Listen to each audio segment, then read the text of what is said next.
ఇల్లందు నియోజకవర్గంలో young India integrated పాఠశాల కోసం 200 కోట్ల రూపాయలు కేటాయించిన ప్రభుత్వానికి సీఎం రేవంత్ రెడ్డికి ఇల్లందు ఎమ్మెల్యే కోరం కనకయ్య ధన్యవాదాలు తెలిపారు.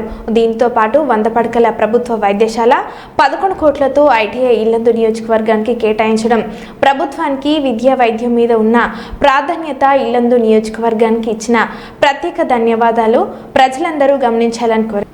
ఇది తెచ్చామని చెప్పడమే కానీ 2 పడకల గదుల ఇల్లు కానీ రుణమాఫీ కానీ ఏది అమలు చేయలేదని అన్నారు. ప్రభుత్వం ఇచ్చిన సంక్షేమ పథకాలన్నీ అమలు చేస్తూ లబ్ధిదారులకు అందే విధంగా కృషి చేస్తున్నామని ఇల్లందు నియోజకవర్గానికి సంక్షేమ పథకాలు అందించిన ప్రభుత్వానికి మరోసారి ఎమ్మెల్యే ధన్యవాదాలు తెలిపారు. ఇది విద్యార్థులకు మంచి గొప్ప అవకాశం అని చెప్పి మరి ప్రభుత్వం ఇచ్చిన గొప్ప అవకాశం ఇది. రాష్ట్రం మొత్తం అన్ని కాన్స్టిట్యున్సీలు వచ్చాయి. ఇప్పుడు ప్రస్తుతం మాత్రం 58 కాన్స్టిట్యున్సీలకి ఏర్పాటు చేయడం జరిగింది. సుమారు 11,000 కోట్ల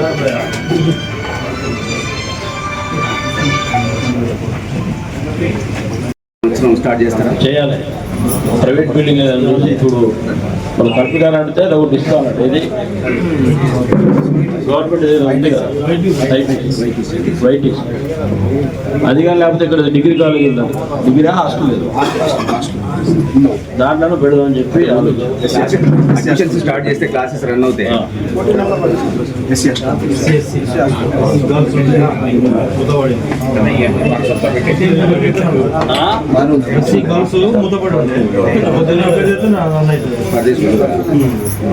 ప్రభుత్వం మేము అన్నీ ఇచ్చామని చెప్పి మరి ఏమీ లేని పరిస్థితి.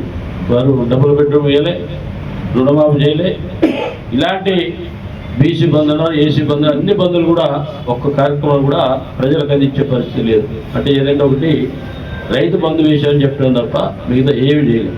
మరి ఈనాటి ప్రభుత్వం చూసినట్టయితే మేము తెచ్చాం, మీ ద్వారా ప్రజలకు తెలియజేస్తున్నాం మేము ఇచ్చిన సంక్షేమ పథకాలు. కాబట్టి ఎల్లందరూ వేసుకున్నటువంటి ప్రజలందరూ కూడా బాగా గుర్తుపెట్టుకోవాలి. విద్యా వైద్యం మీద పెద్దపీట వేసినటువంటి ఘనత మరి తెలంగాణలో మరి ఎల్లందు పట్టణంలో ఎల్లందు నియోజకవర్గంలో ఇంత గొప్ప పథకాన్ని ప్రవేశపెట్టి 200 కోట్లతో మరి నాడు మనం ఇంటిగ్రేటెడ్ స్కూల్ తీసుకొచ్చాం. దాంతోపాటు 100 పడకల ఆసుపత్రి ఎక్కడ లేనటువంటి విధంగా పక్కన మెయిన్ రోడ్లే మన స్థలం కూడా సేకరించడం జరిగింది. దాంతోపాటు 12వ తరగతి వరకు చదువుకున్నటువంటి విద్యార్థులందరూ కూడా ఈ ప్రాంతం సింగరేణి పరిశ్రమలో ఉన్న ప్రాంతం కాబట్టి ఐటీఐ కూడా తెచ్చుకుని 11 కోట్లతో ఐటీఐ కూడా మన ప్రాంతాన్ని తెచ్చుకోవడం జరిగింది. కాబట్టి వీళ్ళందరూ కూడా గతంలో ఉన్న ప్రభుత్వం ఏం చేసింది, నిరంతరం రోడ్లు అనేటివి సంక్షేమ పథకాలు అంటే కంప్లీట్ ఎప్పుడు వచ్చేటి. కానీ ఈనాడు ఈ ప్రభుత్వం తీసుకున్నది ఏంటి, పక్కడబందీగా పర్మనెంట్గా సొల్యూషన్ అది ప్రజలకు ఉపయోగపడేది. హాస్పిటల్ కావచ్చు, అదేవిధంగా ఐటీఐ కావచ్చు, అదేవిధంగా ఇంటిగ్రేటెడ్ స్కూల్ కావచ్చు, ఇవి నిరంతరం ప్రజలకి ఉపయోగపడేవి, అందుబాటులో ఉండేవి. కాబట్టి ఒక్కసారి ప్రజలతో పాటు పత్రికా మిత్రులు కూడా ఈ విషయాలన్నీ కూడా ప్రజలకు చేర్చాలంటే మధ్యవర్తి మీరే కాబట్టి తప్పకుండా అన్ని ప్రాంతాలకు చేర్చే విధంగా మరి మన పేపర్ మిత్రులందరూ కూడా చర్యలు తీసుకోవాలి.